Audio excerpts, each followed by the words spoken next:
Siemanko, pozdrowienia z trasy Kair, Aleksandria. Mam 2,5 godziny trasy, właśnie zatrzymaliśmy się zatankować, po kawkę, po coś do picia i lecimy. Wziąłem kierowcę Ubera, 110 czy 120 zł wychodzi dokładnie za taką trasę, ale chcę zrobić tak, że dam mu, przypuśćmy 300, że mnie woził po Aleksandrii i jeszcze odjeżdżę z powrotem. To i tak się opłaca, wiadomo, jakbym był z kimś, to było lepiej, ale jestem sam, a bardzo chciałem zobaczyć Aleksandrię i Wam pokazać, dokładnie Wam pokazać. Mam dzisiaj tam cały dzień, w nocy muszę być na lotnisku i ruszam do Sudanu Południowego, pokazać Wam jeden z najbiedniejszych krajów świata. Dobra, spotkałem takiego miłego pana, który sprzedawał kawę, pomógł mi się dogadać z moim kierowcą, mój kierowca nic nie łeb jest brutalnie nic. I wiadomo, jak to w arabskich krajach, trzeba było się potargować, ile by chciał więcej, żeby mnie obwieźć po Aleksandrii, po tych najlepszych miejscach, wieczorem wrócić z powrotem do Kairu, powiedzieć, on i tak by wracał, bo on mnie jedzie zawieźć, a musiałby wracać pusty przejazd. No to ja mówię, że ja mu dopłacę więcej, oczywiście nie za darmo, bo ja rozumiem, że mnie za darmo nie będzie odwoził z powrotem, ale ile chce, wiecie, się zaczęło targowanie. Koniec końcem wyszło tak, że mam go praktycznie na cały dzień, jedziemy tam mnie obwozi po tych fajnych miejscach, tam jakąś plażę, Cytadela, jakieś tam dalej. Wracamy później z powrotem i w sumie 200 zł wychodzi. Także petarda. Każdy zadowolony, bo on nie musi wracać na pusto, nie traci czasu, dostanie więcej.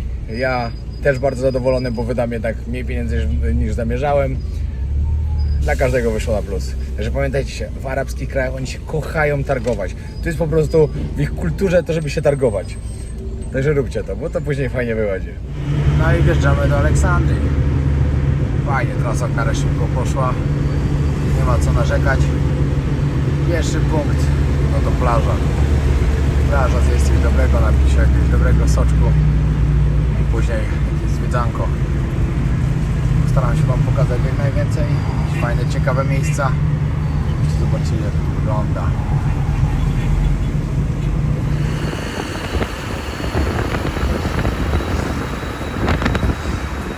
Taksy tu mają.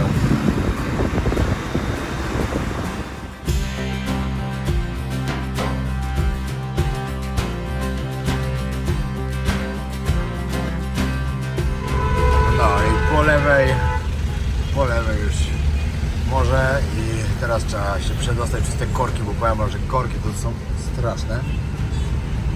Mamy 10 minut do pierwszego miejsca. Ale to tak sobie to mają mocno.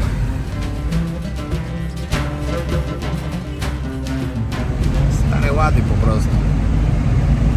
Ciekawe, wszystkie takie same, czarne z żółtymi drzwiami. Powiem, że to połowa budynku to wygląda, jakby to niedawno jakiś konflikt zbrojny był. Nie będę wymawiał tego słowa innego, wiecie o jakie chodzi. Rozbalone to jest konkretnie. Dojechałem do pierwszego miejsca, jest to piękna plaża, znaczy muszę tam znaleźć zejście, nie wiem totalnie jak się tam schodzi, ale zaraz coś wymyślę. To może mi ktoś podpowie. Bo tu wszędzie jest mocny ruch i nie wiem, ale spoko. Powiem wam, że jechaliśmy dłużej niż mi się wydawało, że będziemy jechać, bo miało być 2,5 godziny, a zeszło chyba z 3,5. Ale to nic. Ważne, że jesteśmy na miejscu. No i to jest miejsce, do którego idę dokładnie teraz. O, tu jest zejście, dobra, super. Ale zasypiała ta plaża jest. Już widać dokładnie jakie są śmieci tutaj. Nie no, to powiem wam, że dla mnie to jest porażka, że jest prywatna plaża. Taka ładna. A to po prostu śmieci i nikt tego nie sprząta. Ale pójdę właśnie tam na to molo, tam sobie pójdę zjeść, bo ładnie wygląda. Nie wiem, dobra, zaraz zobaczymy. To jest świetny most. Dobra, zaczynamy. Zwiedzanko. Ale dużo budynków. Wygląda tak. Tak jechaliśmy po drodze, bo tutaj też odnawiałem już. Ale po drodze jak jechaliśmy, to naprawdę bardzo dużo było takich totalnie zniszczonych. Siemanko, dzisiaj partnerem tego odcinka jest Blendigo 3. Jak wiecie, z Blendigo współpracuję już naprawdę bardzo długo. Cały czas go używam. Służy mi do robienia pysznych, owocowych szejków, dodatkowo szejków po siłowni, proteinowych. W każdą podróż biorę go, bo bez problemu przechodzi na lotniskach w bagażu podręcznym. Także polecam serdecznie. A ja teraz przygotuję sobie właśnie szejka po treningu. Zrobię pysznego szejka proteinowego. Powiem wam tak, normalnie wrzucam też tutaj lód, ponieważ Blendigo bez problemu kruszy kostki lodu.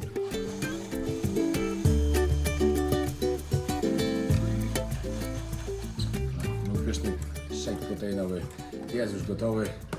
I z racji tego, że są 5. urodziny Blendigo, w tym miesiącu blenda możecie kupić za 199 zł. Jest to naprawdę świetna promocja.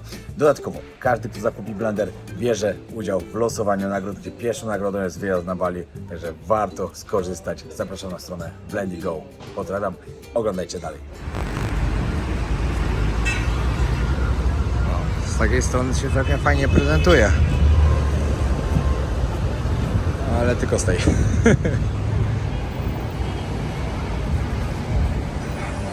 Tak wygląda restauracja. Tutaj można zjadło z widoczkiem na plażę, albo po prostu tutaj. Idę tutaj, tylko muszę zobaczyć, czy gdzieś znajdę jakieś gniazdko, żeby podładować, ale wydaje mi się, że chyba nie.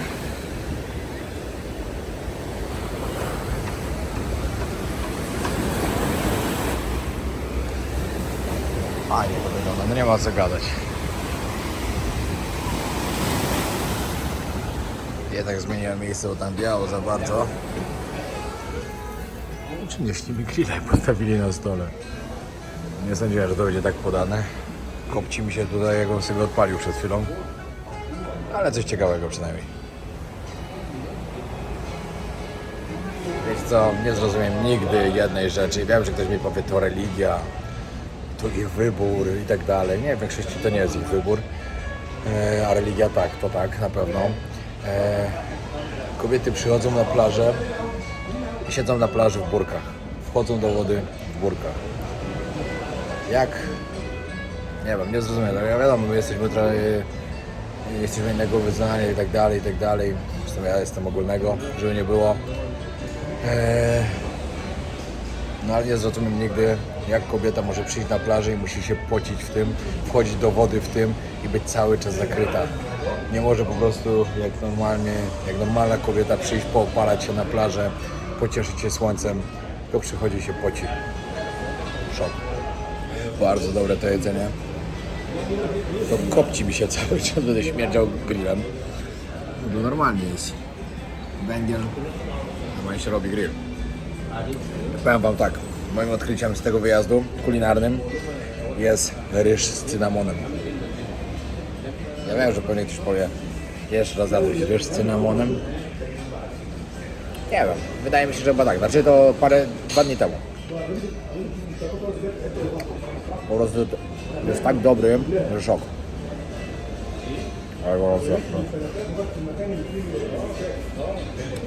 No, z racji tego, że jestem w takim kraju, muszę sobie kofty pojeść. Tutaj mam bardzo dobre. Ale ryż z cynamonem, mistrzostwo. Dajcie znać, kto z was jadł.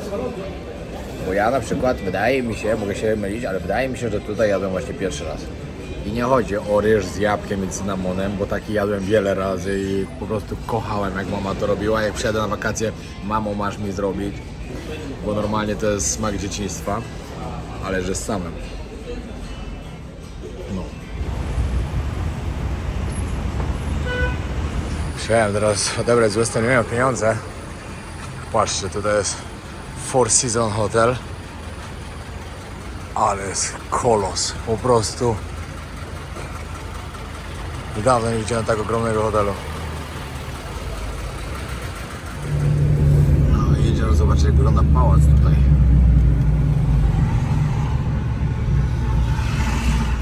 No i dobra, idę zobaczyć ten pałac. Montaza Pałac się nazywa, Palac dokładnie. Ale to pięknie wygląda. Czy to był pałac prezydencki, czy jest pałac prezydencki? Raczej. Wybudowali go w 1892 roku. Oczywiście pewnie było dużo przeróbek i tak dalej, ale Wygląda pięknie, ale ogród tutaj jest cudowny. Bardzo przyjemne miejsce.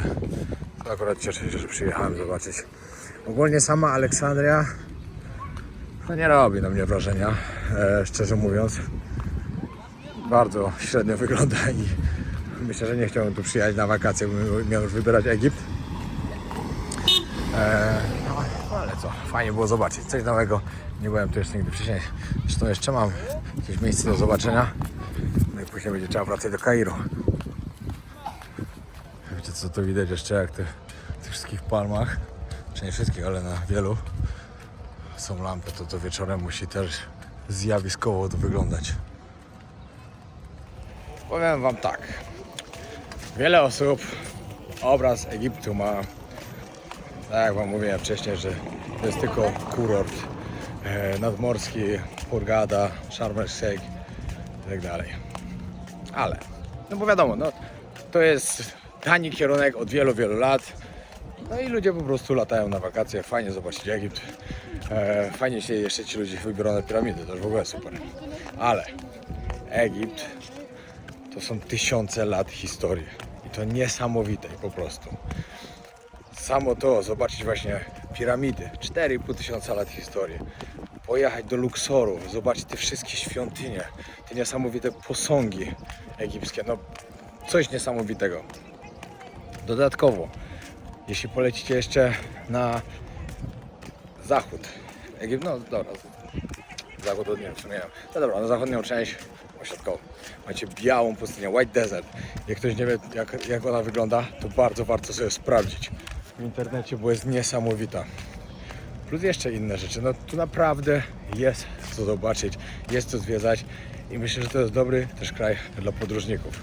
Chociaż, będę to podkreślał przez cały czas, strasznie ten kraj nie pasuje do lokalizacji, w której się znajduje, czyli że to jest to Afryka. No nie wiem czemu jakoś, ale Egipt to jest dla mnie, no po prostu wiecie, to jest arabski kraj. No i on bardziej mi pasuje w inne części, a nie, że już leży w Afryce, no ale co. Jest.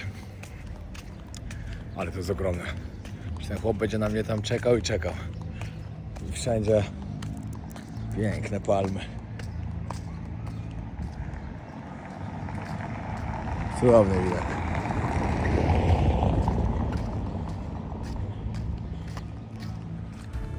No piękny ten pałac, piękny. Jak tam się dostać do środka? Znaczy nie całkiem do środka, ale chociaż do tych ogrodów, ale chyba nie wiem czy można w ogóle. Ja wyczytałem właśnie, że w latach 30. mieszkał król. Teraz to jest po prostu jako ogrody udostępnione dla ludzi. Jak tam się dostać? Ale warto było przyjechać, to zobaczyć.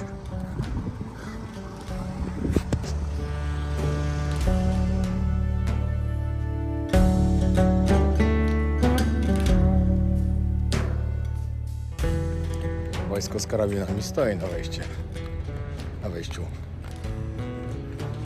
O, to zamknięte, tam nie można wejść w ogóle. Niestety.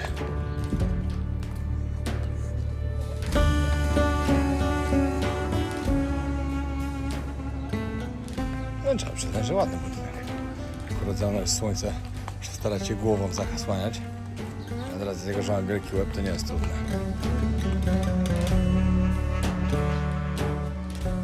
Nic tu ciekawego nie ma. No niestety.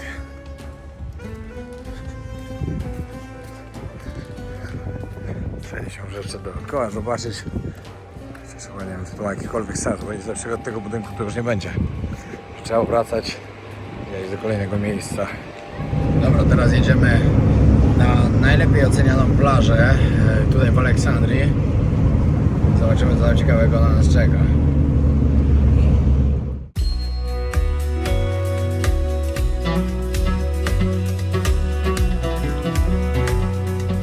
Kierowca jest dobrym asem. Jedzie z 4-5 km pod prąd cały czas.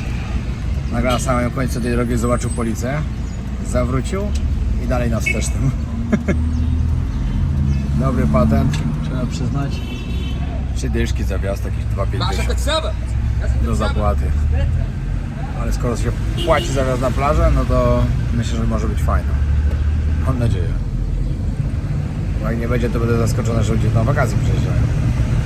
Chociaż szczerze wam powiem, że to nie jest chyba typowy taki nadmorski kurort. No ale to dobra, no okej, dobra. Teraz też nie jest sezon. Ale no bardzo mało turystów, co widzę. Bardzo. No i wchodzimy na El Mamurah Beach. Pokażę jak wygląda, ale już widzę, że to jest taka lokalna plaża. Tylko... Hello? I just look and go, okay? No, tu się zatrzymywał, no. Nie będę płacił, ale bez sensu, bo trzeba było zapłacić za wjazd. I jeszcze trzeba zapłacić teraz za plażę.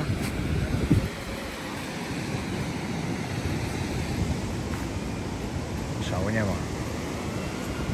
No dobra, ostatnim miejscem, do którego tutaj jadę, w Aleksandrii, no to będzie biblioteka, ale nie byle jaka biblioteka. To jest największa biblioteka na świecie, no przynajmniej tak wyczytałem.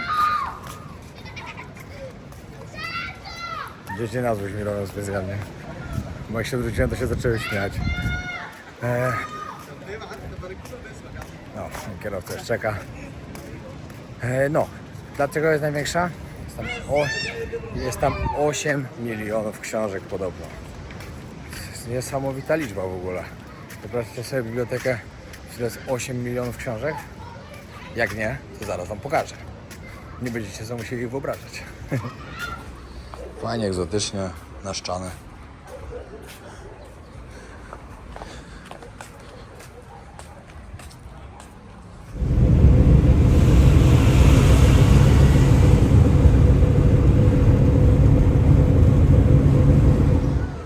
Jestem przed wejściem. Teraz wam pokażę, jak tam wygląda w środku. O ile mnie wpuszczą. Powiem wam tak, że jak pomyślałem, że 8 milionów książek to jest dużo, to może kiedyś było. Ale wiecie, jaka jest największa biblioteka na świecie? Na pewno, no bo ja też nie wiedziałem i myślę, że wiele osób sobie z tego nie zdaje sprawy, a wie to może ktoś. Największą biblioteką na świecie jest biblioteka w Waszyngtonie.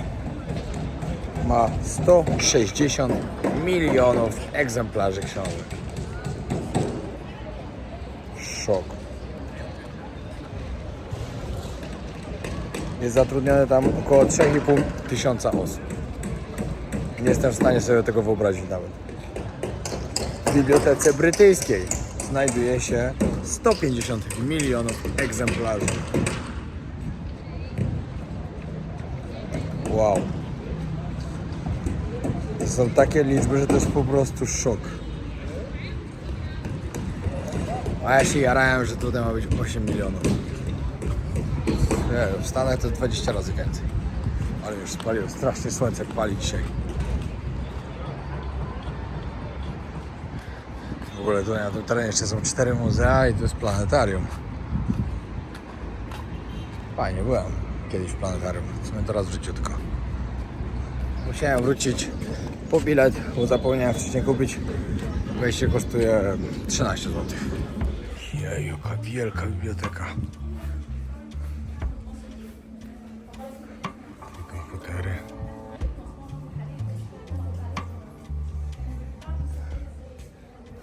Wszędzie tam są książki.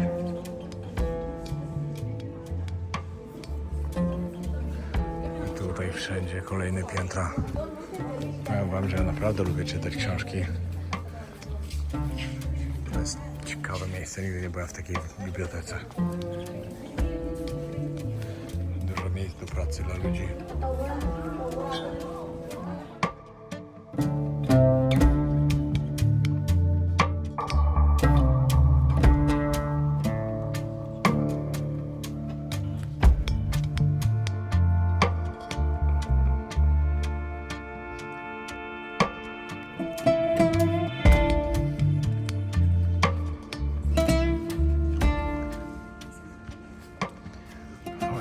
Naprawdę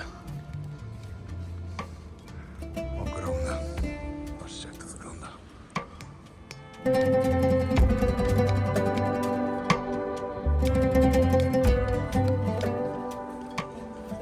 Ciekawe, jak musi wyglądać to w Stanach.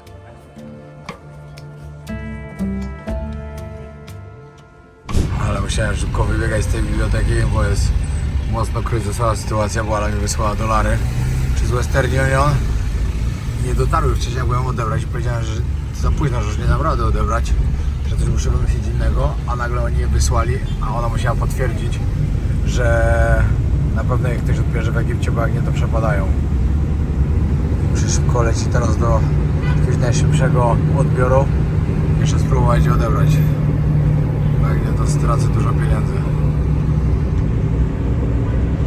Udało się odebrać, po prostu jakiś cud. Były takie problemy, półtorej godziny mi tutaj zeszło, musiałem latać do drukarni, potwierdzenia hotelu i tak dalej. Nie chcieli mi w ogóle wydać pieniędzy, znaczy bardzo mi chcieli pomóc, ale mówili, że ich procedury nie puszczają. Ktoś specjalnie ze mną z banku szedł, z banku specjalnie ze mną szedł, żeby mi pomóc i tak dalej. Wow. Co ja mam? Ale całe szczęście mam. Tak to bym to stracił, a to naprawdę było słabo.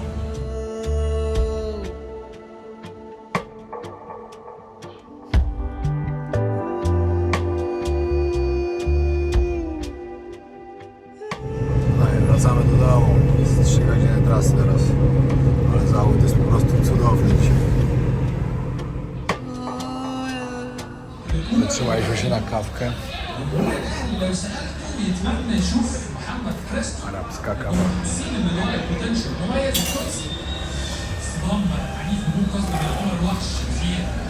Wróciłem na dzielnię. Trzeba coś szybko przekąsić. Powiem wam, że nie jadłem od 15.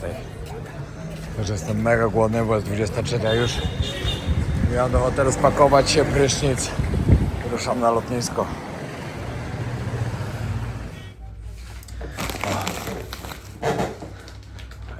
To tu wystaje, ale trudno.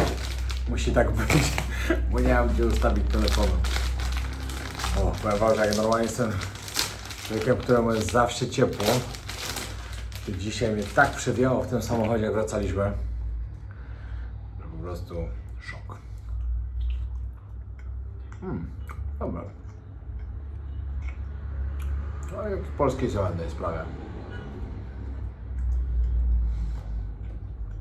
Egipt spoko. Przyznam szczerze, jakby ten Sudan nie wyszedł, ten wyjazd, na pewno byłoby to co robić. Na pewno odwiedził tą białą pustynię, Luxor pokazał i jeszcze inne miejsca. No, ale że byłem tu już kiedyś, szkoda mi marnować czasu, wolę pojechać do nowych miejsc. Opowiem wam tak. Poczytałem już trochę na temat Sudanu Południowego i tam będzie mocno, serio. Normalnie już nie mogę doczekać, aż wam to pokażę i aż sam to zobaczę. Ludzie pytali, dlaczego taki drogi wyjazd tam jest. No to powiem tak, ogólnie Afryka jest droga, to po pierwsze. Po drugie, do krajów, do których się nie da normalnie wjechać, trzeba załatwiać specjalne pozwolenia. I właśnie do takiego Sudanu trzeba załatwić pozwolenia. Nie, że musimy wysłać zaproszenie, że mógł załatwić wizę. To jeszcze na miejscu, w wielu miejscach, na przykład jakby jedziemy do jakiegoś plemienia albo coś. No w samym Sudanie Południowym jest 200 różnych plemion. Czujecie to? Ja zobaczę pewnie jedno, może 2, ale to będzie wyjątkowe. Gwarantuję wam. Miał być za 2 minuty i co? Gdzie on pojechał? No, wariat, jedzie w złą stronę w ogóle. Fajnie, gościu. Miał być za 2 minuty, a nagle pokazuje teraz już 6.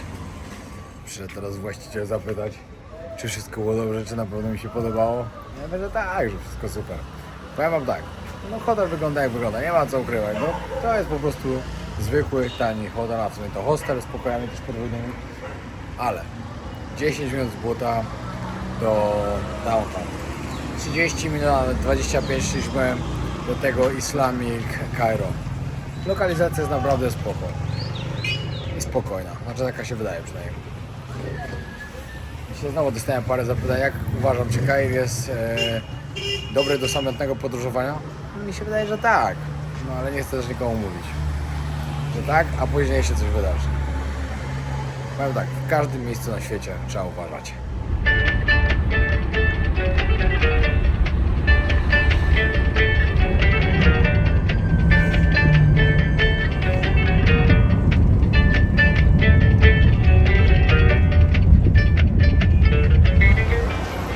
Jestem na lotnisku. Mam jeszcze 2,5 godzinki do odlotu. No i źle mnie wysadził. Wysadził mnie na 2, a mam być na 3. Jezu, mam nadzieję, że nie jest jakoś daleko. Nigdy nie stałem w tak długiej kolejce do odprawy. Serio, nigdy. A teraz kolejna jeszcze celna. Dobra, już za niedługo odlatuję, także kończę ten odcinek.